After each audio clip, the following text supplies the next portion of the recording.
Hola a todas y todos, chicos, bienvenidos a la sesión asincrónica del Laboratorio de Psicología Experimental para la revisión teórica y metodológica de procesos cognitivos superiores.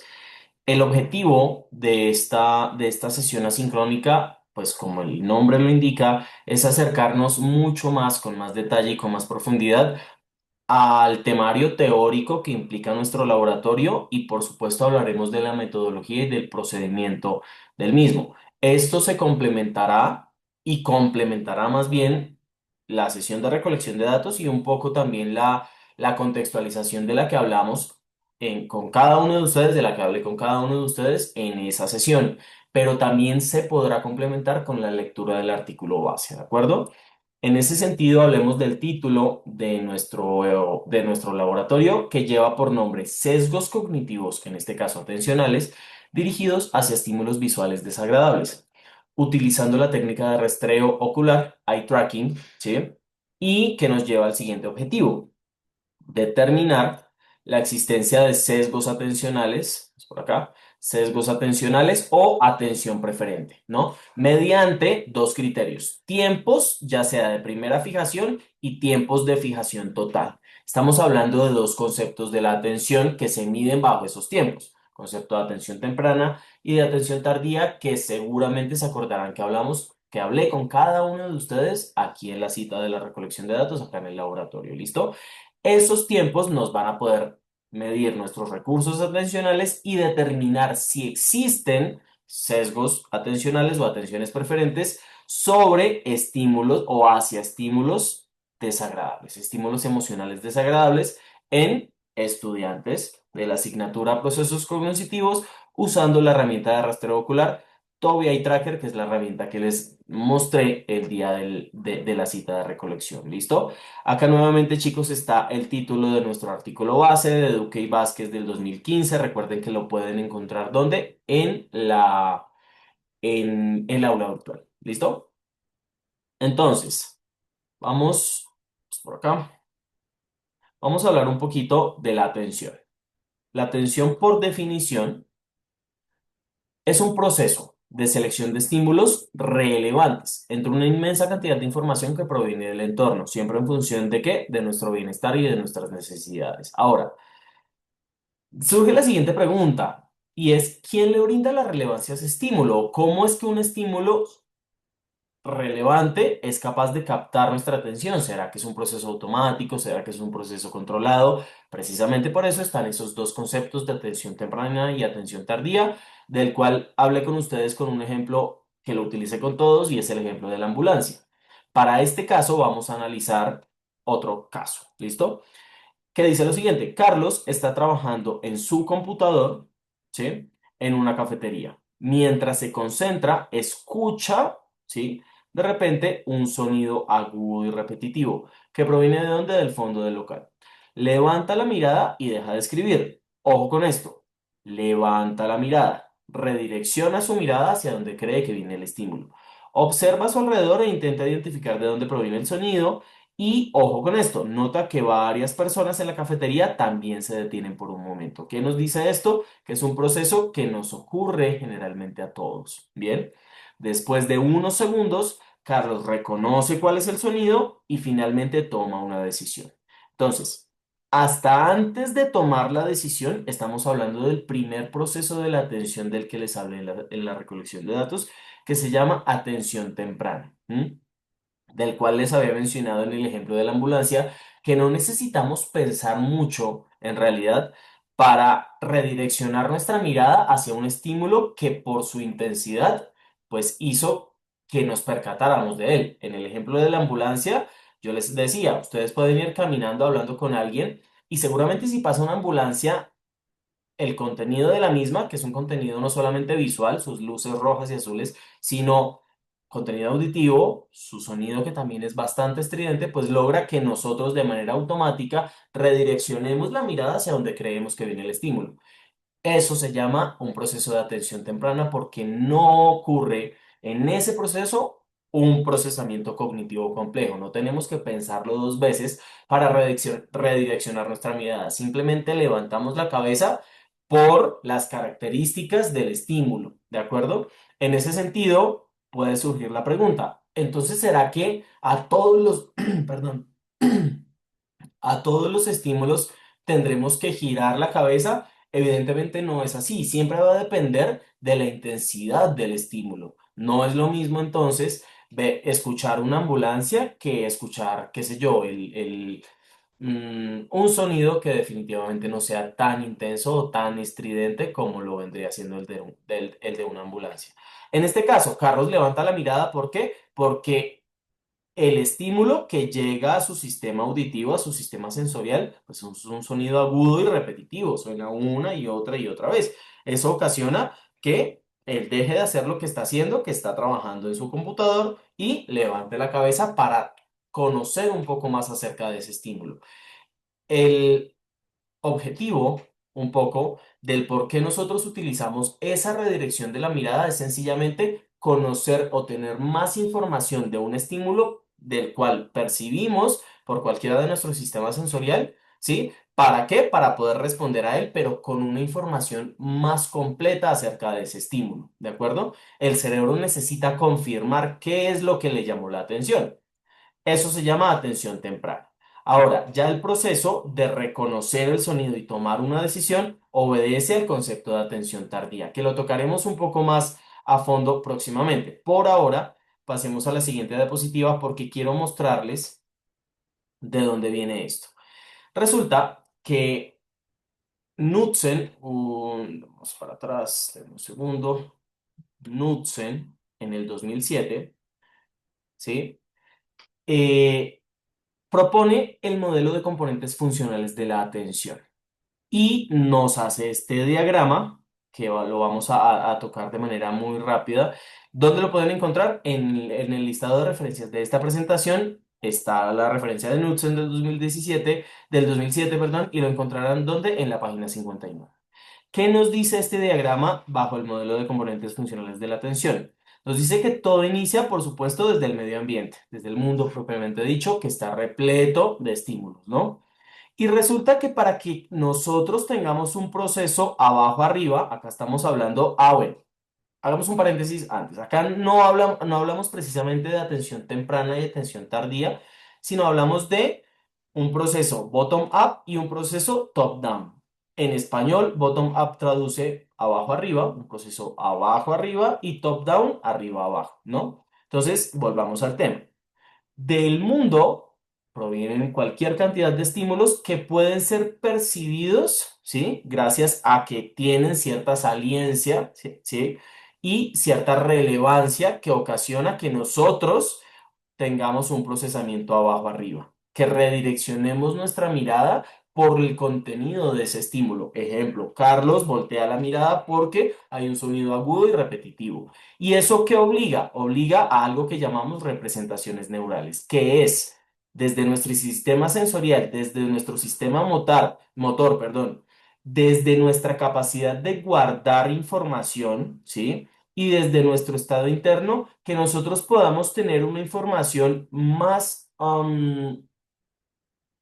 detallada acerca de ese estímulo que ocasionó que nosotros reorientáramos nuestra mirada. ¿De acuerdo? Acá estamos hablando propiamente y puramente de la atención netamente visual. ¿Listo? Pasa inmediatamente después de que nosotros tratamos de voltear la mirada hacia donde viene el estímulo, que empieza a haber una selección competitiva entre estímulos, porque resulta que jamás estamos solos, jamás estamos en presencia de un solo estímulo. Siempre, ¿sí? Así estemos en cualquier lugar, siempre estamos y estaremos en presencia de muchos estímulos.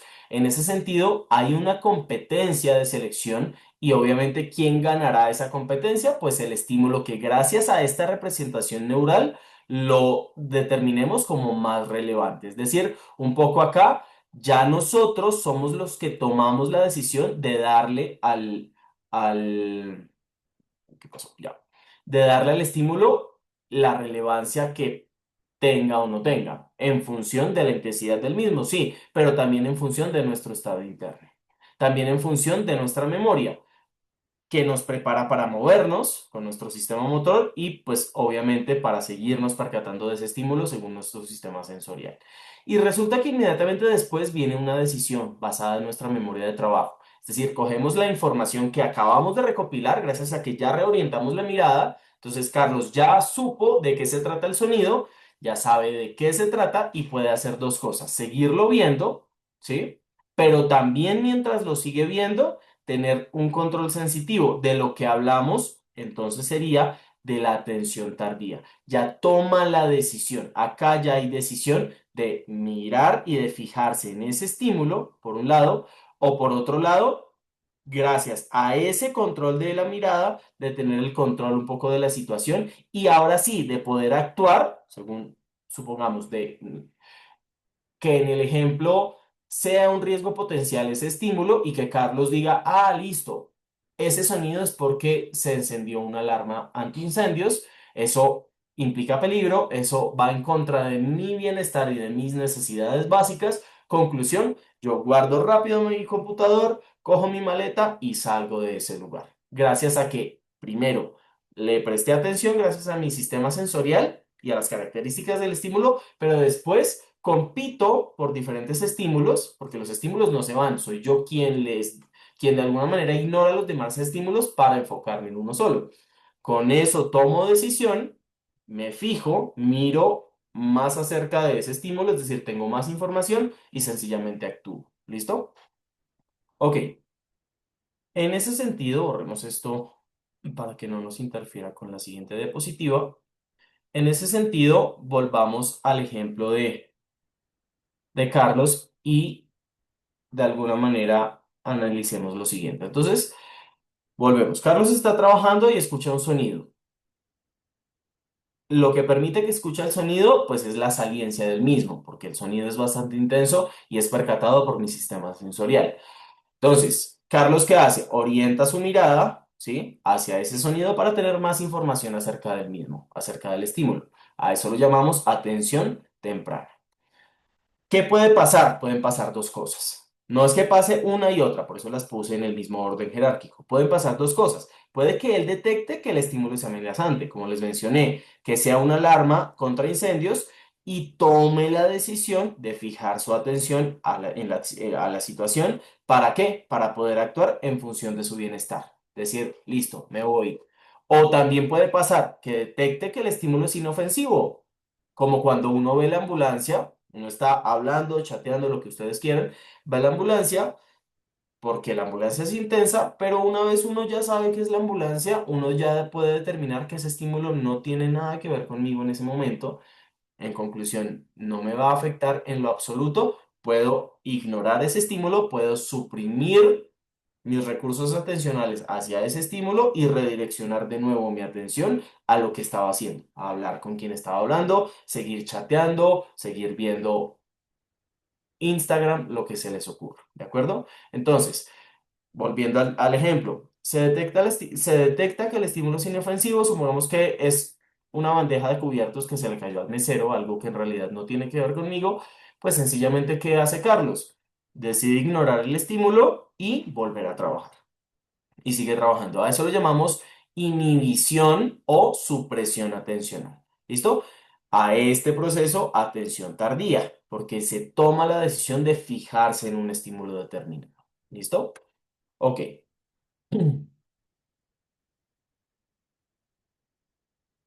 Listo. Vamos entonces a hablar un poco de ciertos subprocesos de la atención que entran en estos dos de atención temprana y atención tardía. El primero es la orientación atencional, que como les mencioné, hace mucha más referencia a esa atención poco consciente, a esa atención automática, ¿no? Atencional que está guiada simplemente por el contenido intenso de un estímulo, ¿bien? También está entonces la atención selectiva, que es ya donde yo selecciono un foco para prestarle atención, por supuesto, para enfocarme en un estímulo determinado. Atención sostenida, la capacidad de hacerlo por un tiempo prolongado. Y está el proceso de atención dividida, que es un concepto que nos sostiene que somos capaces de dividir nuestros procesos atencionales en dos diferentes estímulos. No obstante, cabe mencionar que cuando dividimos nuestra atención frente a dos estímulos diferentes, generalmente el desempeño tiende a variar y tiende a bajar significativamente. Piensen cuando uno está conduciendo y que al mismo tiempo a ustedes se les ocurra chatear, por ejemplo.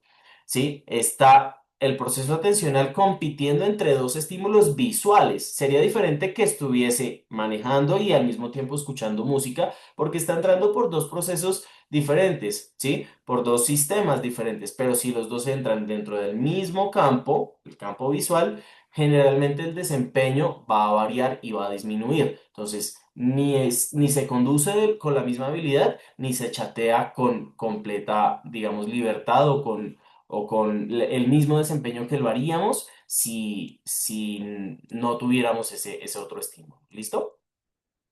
Ok, vamos al tema entonces del laboratorio. Atención visual y movimientos oculares. Ojo con lo siguiente, chicos. La atención visual generalmente recurre, ¿sí? Recurre a los movimientos oculares como su herramienta de recolección de información, ¿sí? Y entonces ahora sí nos metemos con los conceptos de atención temprana y atención tardía, siendo la atención temprana automática, siendo la atención tardía controlada, ¿cierto? Y la manera de medir la atención temprana es mediante primeras fijaciones. Conclusión, mediante la orientación, el tiempo que gasto entre que percibo el estímulo que me llamó la atención y oriento mi mirada hasta que hay una primera fijación, orientación de mirada. Eso lo llamamos atención temprana. Y la atención tardía es el tiempo total de fijación. ¿Cuánto tiempo me quedé viendo por un tiempo determinado, atención sostenida? ¿Cuánto tiempo sostuve mi atención que ya fue seleccionada previamente? A eso le llamamos entonces atención tardía. Normalmente, ojo, no siempre será así. La atención temprana ocurre entre 50, perdón, y 120 milisegundos. Mientras que para obtener características iniciales o más detalladas de un estímulo determinado, bajo la atención tardía, el tiempo de fijación tendrá que ser mucho mayor, entre 100 y 600 milisegundos. Nos dice Arias y Carrasco en el 2016 y en el 2011 que ya con este tiempo, 600 milisegundos, ya tenemos mucha información acerca de un estímulo determinado. Pero fíjense que no más con atención temprana, que es la primera orientación, ya incluso acá entre los primeros 50 y 120 milisegundos, ya podemos actuar en consecuencia en relación a un estímulo que nos ha llamado la atención, que lo hacemos de manera automática. En definitiva, la diferencia entre atención temprana y atención tardía es que una es automática y la otra ya requiere un proceso cognitivo un poco más complejo. ¿Listo? Ok. Hablemos un poco de los eventos oculares. Resulta, chicos, que existen diferentes eventos, situaciones dentro de nuestro campo visual. El primero recibe el nombre de movimientos sacádicos. Estos movimientos sacádicos ocurren muy rápido, ocurren entre 30 y 80 milisegundos. Sencillamente es la capacidad que tienen los ojos, guiados por obviamente la corteza occipital, para redireccionar rápido nuestra mirada en búsqueda de un estímulo determinado, ¿sí? Ahora, dentro de los movimientos sacádicos existen las prosacadas y la supresión sacádica, perdón. Las prosacadas sencillamente es ese proceso del movimiento sacádico propiamente dicho, es decir, es la capacidad que tenemos de rápidamente ir buscando información, rápidamente, pongamos un ejemplo. Si ustedes están con la luz apagada de noche y y sacamos un láser y empezamos a mirar, pues absolutamente todos empezamos a girar nuestra cabeza para poder de alguna manera fijar nuestra atención hacia ese estímulo rojo del láser que está llamándonos la atención. Y la supresión sacádica, chicos, es un fenómeno que nos dice que mientras estamos haciendo ese proceso prosacádico, mientras estamos buscando información, mientras estamos siguiendo ese estímulo, en este ejemplo, de esa luz láser que se está moviendo, somos incapaces de recolectar la demás información que aparece en nuestro campo visual. Pareciera que nuestro campo visual se cierra. Normalmente nuestro campo visual tiene alrededor de unos 210, 230 grados, ¿sí? Nuestro campo visual completo. Y ese campo visual se cierra mucho más porque estamos en búsqueda de un estímulo determinado. Vienen entonces los movimientos también de seguimiento, que como el mismo nombre lo indica, es esa capacidad de mover nuestros ojos para seguir un estímulo determinado. Vienen los movimientos de convergencia. Los movimientos de convergencia lo que hacen es redireccionar o más bien coordinar nuestros ojos para que mientras estamos enfocándonos en un estímulo que se está acercando o se está alejando, pues podamos, ejemplo, podamos mover los ojos para no perderlo de vista. Y cuando se aleje, exactamente igual. Los ojos siempre se están moviendo. Los movimientos vestíbulo-oculares y los optocinéticos se complementan el uno al otro. Los movimientos vestíbulo-oculares son esos movimientos que ocurren cuando nos fijamos en un estímulo determinado mientras nosotros estamos en movimiento. Ejemplo claro, cuando estamos en el carro, no precisamente conduciendo, sino cuando somos copilotos o estamos en la parte de atrás y miramos por la ventana, pues vemos, tenemos de hecho la capacidad de seguir enfocando nuestro centro visual y nuestro foco visual frente a diferentes estímulos gracias a los movimientos vestíbulo-oculares. Lo que hacen es tratar de mantener las imágenes lo más fijas posibles mientras nosotros estamos en movimiento. Y los movimientos optocinéticos es exactamente lo contrario. Lo que hacen es mantener no la imagen fija, sino mantenernos a nosotros mismos lo más quieto posibles mientras nos estamos moviendo, pero nos estamos enfocando en un estímulo determinado, como por ejemplo que yo me esté moviendo y pueda haber un estímulo que está quieto. ¿Listo? Por último, dentro de los eventos oculares están las fijaciones visuales. Fíjense que no son movimientos, ya es una acción de fijación que ocurre entre 200 y 350 milisegundos como mínimo, ¿sí? Que en realidad, según lo que les acabé de mencionar en relación a la atención tardía, incluso podría ser entre 200 y 600 milisegundos, que es el tiempo mínimo que necesito para abstraer información ya detallada sobre un estímulo determinado bajo un concepto de atención controlada o atención tardía. ¿Listo? Entonces, continuemos. Vamos a borrar por acá. Continuemos, chicos, con la atención visual y las emociones. Resulta que hay diferentes investigaciones, ¿sí? En este caso les traigo a Figueredo y sus colaboradores en el 2019, a Lahoud y sus colaboradores en el 2018 y a Lee y a sus colaboradores en el 2016 que nos sustentan que nosotros estamos diseñados, ¿sí? Para atender a estímulos emocionales mucho más allá que otro tipo de estímulos. Acá estamos hablando puramente de atención temprana, es decir, que nosotros podemos iniciar un proceso atencional gracias a las características de un estímulo que nos genere emociones.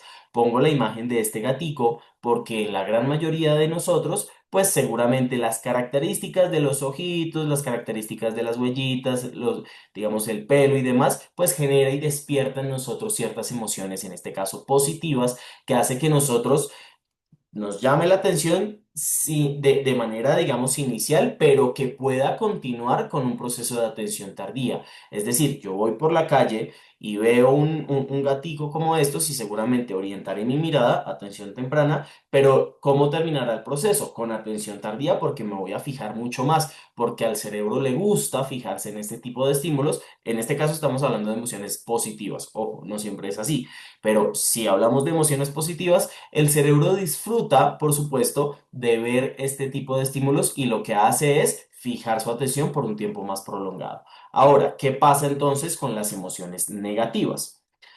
Estamos también diseñados y de hecho por razones evolutivas a prestar atención a estímulos negativos. Es eso lo que en un futuro puede permitirnos anticiparnos, puede permitir, perdón, que nos anticipemos ante cierto tipo de estímulos y sencillamente preservar nuestro bienestar y nuestras necesidades. Entonces, por esa razón también estamos diseñados un poco, nuestro sistema siempre le va a prestar, o bueno, en general le va a prestar atención a los estímulos emocionales negativos. Y de hecho, vamos a ver este pequeño marco empírico que va a servirnos como cierta evidencia frente a sesgos atencionales según su contenido emocional. Definamos entonces lo que viene siendo un sesgo atencional, chicos, lo había mencionado previamente, pero lo definiremos entonces como una tendencia a dirigir la atención de forma preferente. Tomo preferencia sobre cierto tipo de estímulos determinados en comparación con otro tipo de información. Es una atención preferente sobre un tipo de estímulo en detrimento de los demás estímulos que están presentes en el entorno. ¿Listo? Veamos estos tres estudios. El primero, el de Figueiredo y sus colaboradores en el 2019, nos dice que evaluaron y estudiaron a 25 adultos con síntomas depresivos, ¿sí? Y encuentran que tienen una fijación mucho mayor y significativa sobre estímulos con valencia emocional en comparación con los estímulos neutros. Un poco lo que hicieron es algo parecido a lo que nosotros realizamos con el eye tracker, pero los pusieron a ver caras con valencia emocional, ya sea positiva o negativa, y caras neutras. Encontraron que había un tiempo de fijación mucho mayor hacia las caras emocionales. El estudio de Lee del 2016 nos dice que evaluaron a 27 adultos también con diagnóstico depresivo que pertenecían a un centro de trastornos del estado del ánimo en Beijing. ¿Sí?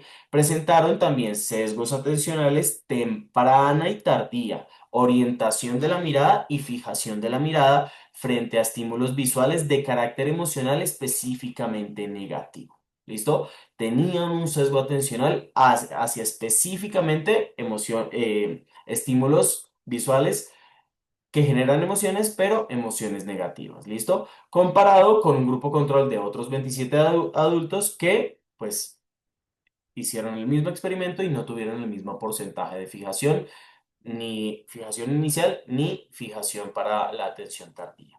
Y por último, el estudio de la HUD 12 adultos, también con síntomas depresivos, con depresión propiamente dicha, presentaron una respuesta eléctrica cerebral mayor ante palabras con carga emocional negativa y una atención desviada, ¿sí? De más de 500 milisegundos sobre dichos estímulos en comparación con personas sin depresión. Lo que hicieron acá, chicos, fue se fueron un poco más hacia los potenciales cerebrales evocados, que es ese o un electroencefalograma que colocan a ciertos participantes con ciertos electrodos, les colocan estímulos, ¿sí? En este caso, estímulos con carga emocional negativa y determinan qué tanta actividad eléctrica hay en el cerebro. Se encontraron que los estímulos negativos causaban mucho más actividad en la corteza cerebral que los estímulos neutros, ¿sí? Y también determinaron que había un proceso de ceguera atencional o de parpadeo atencional. Un poco el cerebro queda, por lo menos por 500 milisegundos, quieto y un poco inmóvil gracias a que se le está prestando atención, sesgo atencional, a esos estímulos negativos. ¿Listo? Entonces, eso, chicos, en cuanto a lo teórico, un poco de este marco empírico nos ayuda a comprobar que pues este concepto de la atención visual frente a los estímulos emocionales pues se ha venido estudiando a lo largo de los años y sencillamente determinamos que es bastante más fácil prestar atención a estímulos emocionales que a estímulos neutros, pero eso lo tenemos que demostrar en nuestro caso con nuestros resultados. ¿Listo?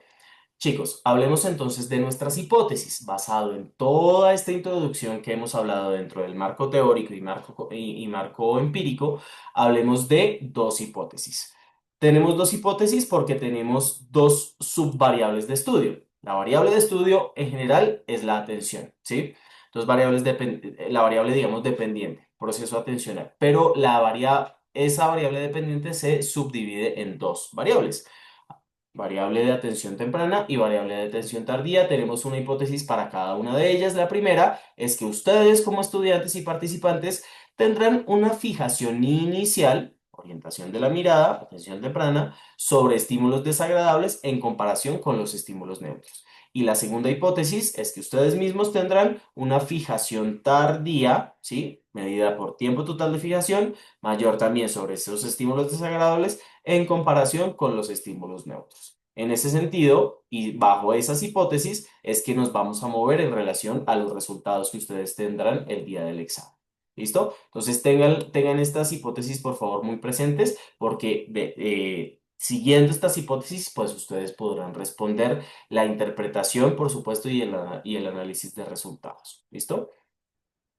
Hablemos entonces de la identificación de variables. Es bastante sencillo. Las variables dependientes, les había mencionado que estaba el concepto de atención, pero se divide en atención temprana y atención tardía. La atención temprana se mide según el tiempo de la primera fijación y la atención tardía según el tiempo total promedio de fijación sobre uno o sobre más estímulos determinados. ¿Listo?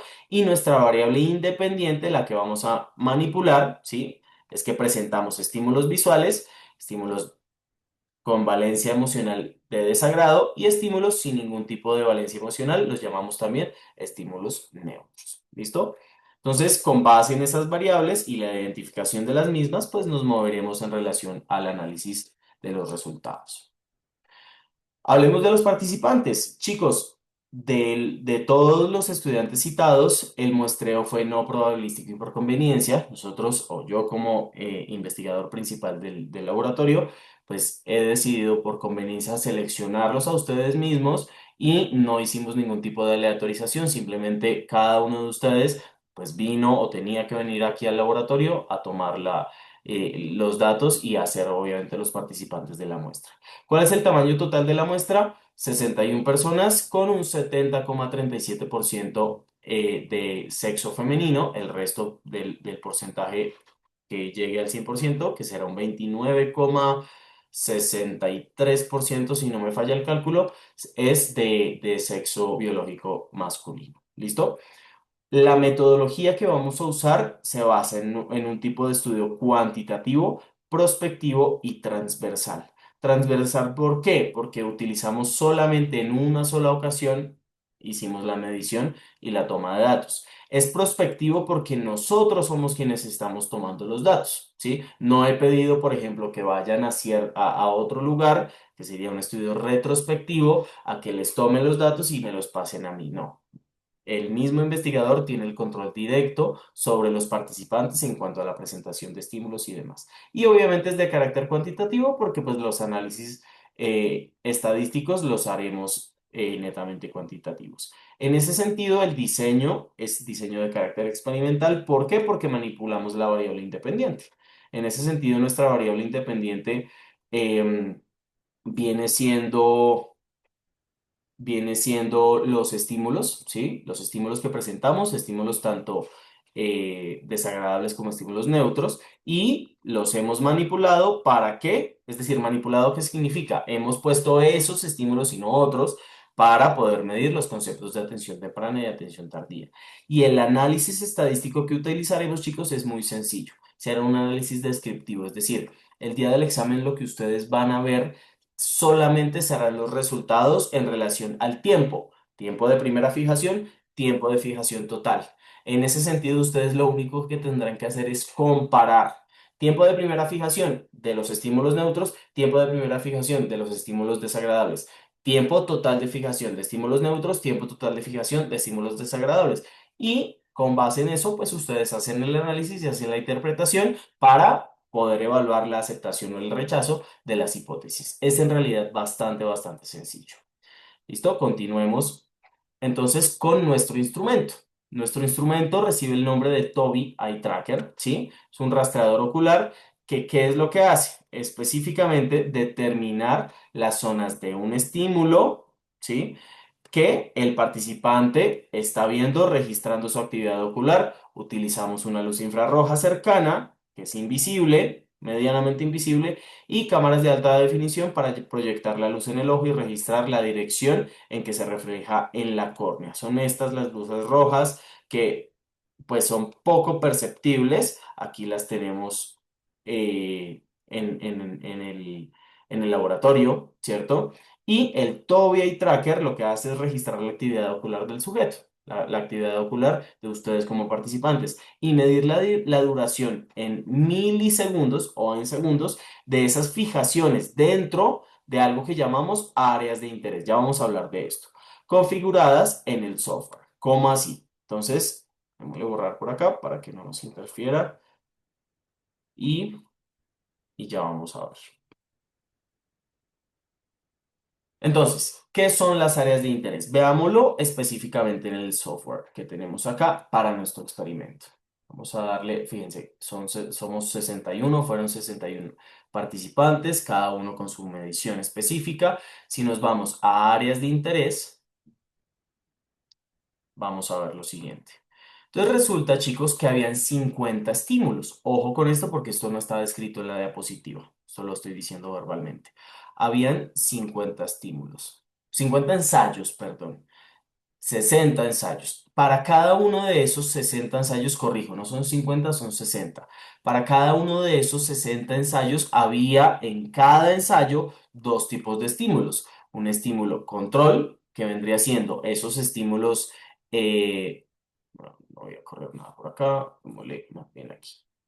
Esos estímulos neutros y estímulos emocionales. Y así pasaba exactamente lo mismo acá, ¿cierto? Siempre un estímulo control, un estímulo neutro, siempre un estímulo desagradable, un estímulo desagradable, un estímulo neutro y así sucesivamente. Un estímulo desagradable, un estímulo neutro y así por cada uno de los 60 ensayos. ¿Cuáles son las áreas de interés? Esto que vieron ahorita, que yo puedo modificar, es lo que yo le digo, es decir, yo acá puedo colocar la imagen que aquí está, ¿de acuerdo? Pero yo le digo, si la persona está mirando en cada uno de estos píxeles, ¿sí? De aquí, acá, todo lo que engloba este cuadro, significa que la persona se está fijando en el estímulo control. Esa es el área de interés que me interesa, valga la redundancia, examinar, ¿de acuerdo? A eso nos referimos con áreas de interés. Y por otro lado tenemos entonces, acá, aquí, tenemos el mapa de fijaciones. Por tiempo no alcancé a mostrar, no alcancé a mostrar el mapa de fijaciones a todos ustedes. Creo que algunos de ustedes sí lo logré por temas de tiempo, pero lo podremos ver acá específicamente. Sencillamente es un análisis, ¿cómo muevo esto? En un segundo, acá.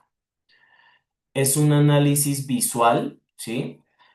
Ojo, es netamente visual y al ser netamente visual y carecer, digamos, de un análisis estadístico, hasta el momento no me está diciendo nada, simplemente es un mapa un poco como lo que fuera un mapa de calor, donde determino para cada uno de los 69 estudiantes que tenemos acá, cuántos o hacia dónde se está dirigiendo más la atención. Fíjense, por ejemplo, acá en este estímulo es un poco complicado determinar hacia dónde se está dirigiendo más o menos porque parece ser que hay mayor fijación hacia acá, pero este también tiene gran relevancia. En ese sentido, ¿qué es lo único que nos saca de la duda? Pues que yo por aquí le puedo dar que me dé por acá está, recopilar o exportar datos, ¿sí? Y ahí pues me saca los datos, que es lo que voy a hacer para entregarles a ustedes el día del examen. O sea, obviamente no nos vamos a basar en lo que vemos visualmente de las imágenes y del mapa de fijaciones, sino del análisis estadístico. Sin embargo, pues el software me permite verlo también un poco para determinar. Fíjense por acá, si, en este caso sí es claro que sorpresivamente se han fijado todos ustedes, 69 participantes, en el estímulo neutro mucho más allá del estímulo experimental. También puede deberse a que aquí hay un rostro, ¿sí? Y nosotros estamos también diseñados para reconocer rostros, ¿sí? Bajo el giro fusiforme que queda en la parte ventral de los hemisferios temporales de la corteza cerebral. ¿Listo? Eso es información adicional. Y así sucesivamente. Por ejemplo, veamos este estímulo en realidad bastante desagradable, en el cual, por supuesto, se ve claramente que la fijación se va mucho más hacia el estímulo experimental que hacia el estímulo control. Y así sucesivamente, chicos. Continuemos entonces. ¿Cuál fue el procedimiento entonces? ¿Qué fue lo que hicimos? Lo primero que yo les pedí, chicos, fue que firmáramos o firmaran ustedes, leyeran y firmaran un consentimiento informado. Este consentimiento informado es necesario siempre que nosotros vayamos a aplicar, ya sea alguna prueba o que vayamos a tomar datos con seres humanos, sea menor o sea mayor de edad, siempre tiene que haber un consentimiento informado y siempre, por supuesto, por la parte del participante tiene que aceptarlo. En caso de los menores de edad, seguramente ya lo habrán visto, tiene que haber un consentimiento informado para los padres o acudientes y un asentimiento informado por parte del menor. ¿Listo? Posteriormente, después del consentimiento informado, pues ustedes asistieron como tal al laboratorio para que vieran un punto de fijación que siempre aparecía una crucecita, ¿sí? Una cruz antes de la presentación de cada estímulo. Ese punto de fijación duraba exactamente 2000 milisegundos, 2 segundos. Y los estímulos, cada uno de los ensayos duraba 4 segundos. Aquí está. 4000 milisegundos, ¿listo? Utilizamos un paradigma experimental que se llama visualización libre. Lo dice Gross en el 2005, citando, perdón, aquí me quedó, me quedó tachado. Vamos a colocarlo mejor. Gross en el 2005, citado en dónde, en Duque y Vázquez, en el artículo base que nos dice que el concepto de visualización libre es la instrucción de que ustedes fuesen a la pantalla y fueran completamente libres de visualizar sencillamente el estímulo o los estímulos que más les llamaran la atención. ¿De acuerdo? Eso en relación a nuestro procedimiento.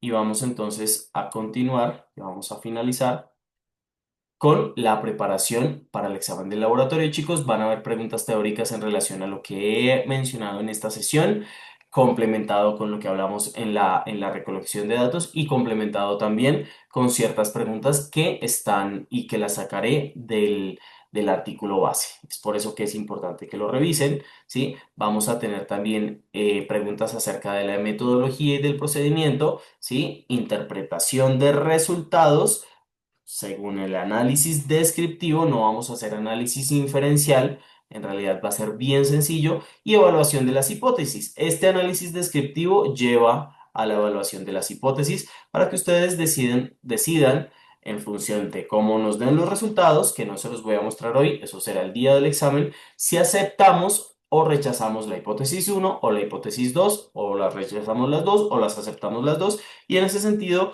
podríamos determinar si nuestros resultados van acordes con los del artículo base o acordes a nuestro marco empírico, que fue el que vimos recientemente en, en la presentación hace unos minutos, que está diapositivas atrás, está por aquí. ¿Listo? Entonces, en ese sentido, chicos, este sería el contenido de esta sesión.